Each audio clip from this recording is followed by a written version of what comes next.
Hello everyone, it's Larika here.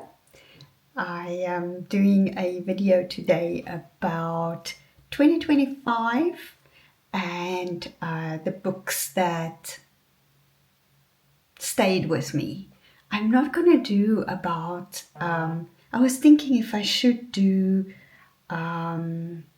books about that was my favorite, but then I decided there's books I want to discuss because they stayed with me, but they maybe not because they're my favorite. Does that make sense?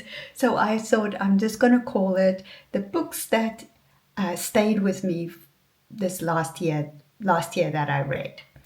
But before I do that, I want to show you something really beautiful.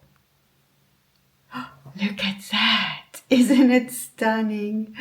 A little bit of snow today with its sky. Okay, let's continue. All right.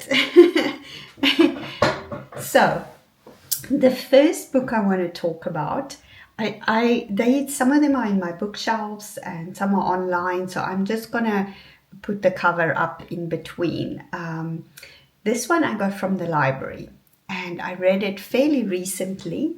It's called The Yellow Wallpaper and it was written by Charlotte Perkins Gilman. This book had such an effect on me. I'm so glad it wasn't so short. It's just a short story, right? I could not have read that book if it was longer than what it was because it was just so intense about a woman basically losing her mind. And I can say it was intense, but it was so well written, and it described how somebody's mind just goes. It just dissolves. Like it just like how I don't know if it's okay to say this, but how madness works, like losing all the thought processes in a very slow way. Very, very interesting book. So, or story. So I really, yeah, that one really stayed with me. And the next book I want to talk about is The Stranger from Albert Camus. Another one that was I wouldn't call it a favorite, but it stayed with me. It was a very intense read about this man living in Algeria many years ago, and how he's what is the word? He's so self-destructive in a way. There is just no hope in that book. But yeah, another one that felt like it is very removed from human feeling, almost from his emotions. It was a heavy book. He ends up killing someone, and it's just his mother dies. Let's start with that, and then he ends up killing someone, and all of this is like a moving all the way down with his mind. It's just going more and more removed and remote. Very, very interesting book. But yeah, these were two quite heavy books to read. But they stayed with me and I'm glad I read them, but I wouldn't read either one of them ever again. Okay, so book number 3 that I want to talk about. Oh, this is a beautiful book. It was from Charlotte. Sorry, no, not Charlotte. It's from Anne Bronte. And it was my first Anne Bronte read, The Tenant of Wildfell Hall. Oh, I love that book. I loved it, loved it, loved it. The language and the feeling that I got, even though it's not like happy-go-lucky book, but it was just so beautifully written, and the descriptions, and I could just feel I was with this woman in her space where she lived and where she painted and made her art, and it's a story about a woman that suffered from abuse from her husband. And in those days, and she has a little son, it's not so easy for a woman to leave. I mean, it's almost impossible. But she left her husband and she took her child and she started again renting this big house called Wildfowl Hall. And it's just her story. Very sad in places, but very uplifting and so, so beautiful. So, And then the next one was The Great Gatsby. All these books were just like so good. Again, I wouldn't call it my favorite book, but it was really interesting to read it, because the reason I read The Great Gatsby by Scott Fitzgerald is that Murakami, who is one of my absolute favorite authors, loves The Great Gatsby. He even translated it from into Japanese. And I thought, well, if he likes it, then maybe it would be good for me to read it, to see what's it all about, because Murakami is magical realism. And this book, I didn't think of it like that. But I can see why he likes it, because his style of writing reminded me quite a bit of Murakami.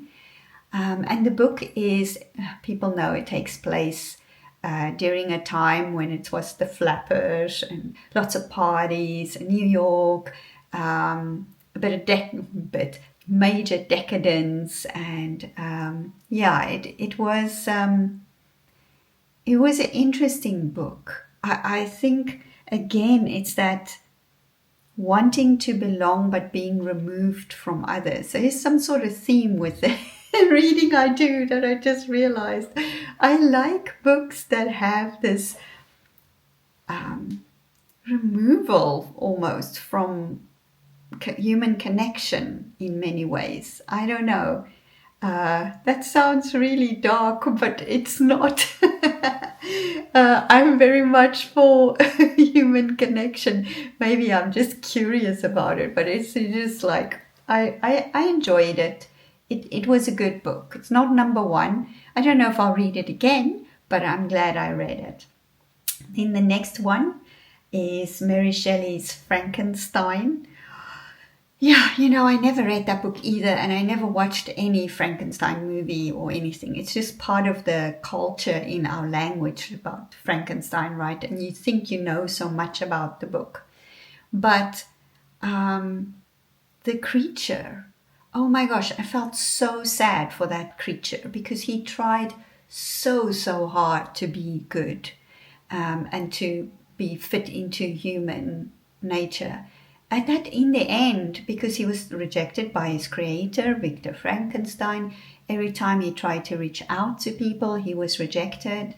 And so he became what everybody expected him to be. And I think that is such a interesting, I made a video about it, because it also for me was quite a connection between Mary Shelley and her upbringing and this story of Frankenstein. I'll link a video below. But I think what it showed for me as well is, if we believe the worst in people, eventually they're going to become what we believe. So maybe we should believe the best in people, and then maybe they'll become that. So I don't know. It stayed with me, the book, and it made me really sad, because it could have turned out very different, but then it wouldn't have been the Frankenstein, the book, correct? Okay, so next is Dracula, which I've also read only the first time this year, Bram Stoker, but I did watch the movie with Gary Oldman and Winona Ryder and Keanu Reeves, and I thought it was really, really great movie.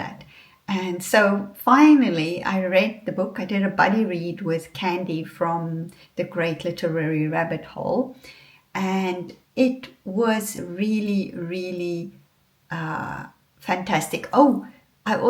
Frankenstein was also a buddy read. I read it with Tracy from Nordic Lights. I will link both of them below.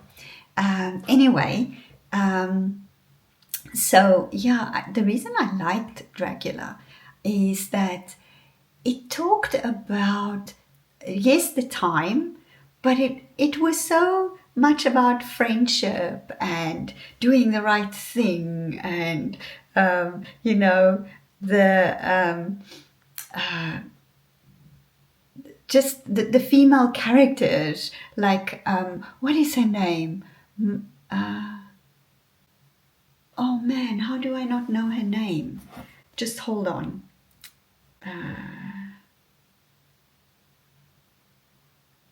Ah, yes, Mina. I not remember her name. Anyway, I loved the Mina, the female character. She was just wonderful. Like, strong. Even though she's afraid, she's strong, and she just took charge. And I think all the gentlemen in the book really respected her. So yeah, I mean, really, really a good book. I really like that book. And then the last one I want to talk about, and maybe if I had to choose a favorite that I read this year, it has to be Bread of Angels by Patti Smith, because Patti Smith just changed my whole life when I read Just Kids, her one of her other books that everybody probably knows about, for the first time. And so when Bread of Angels came out, my husband surprised me with a copy of it, I got the copy almost before the book was out. I don't know, he ordered it online. And oh my gosh, that book is just absolutely beautiful. And I cried and I laughed and I felt good for her and sad. And this book is all about, it's her book, right? So many of the books she writes has been about other people. Her, of course, is always in it, but there's a lot of that. But this book was just so beautiful, about her life with her husband, her musical career, and afterwards. And her writing it just does something, just touches my soul so deeply. So yeah, if I had to choose a favorite, it would be that book. So these are the books that stayed with me during 2025. I read quite a lot of books. I'm amazed at how many books I read this year, because I've never really counted how many books I read. And I have a story graph. I have read 38 books. I mean, of course, some of them are small, like that I talked about. The Yellow Wallpaper is only a short story. But oh my goodness, how is that? How many is that a month? It is crazy. I can't actually believe I read 38 books. So I never counted. Yeah, I never counted it before how much I read. But yeah, it was nice. I'm planning, like I said in a previous video, not to read so much on planning reading, but more just as I feel reading, because I did miss that a little bit. I think it was too much planning this last year, and I didn't. Sometimes I felt I'm just reading because I made a commitment instead of reading because I really enjoy it. So I'm going to change that up a little bit this year and see how that goes. But yeah, I always say it's not the numbers, but it still feels good to have read so many books.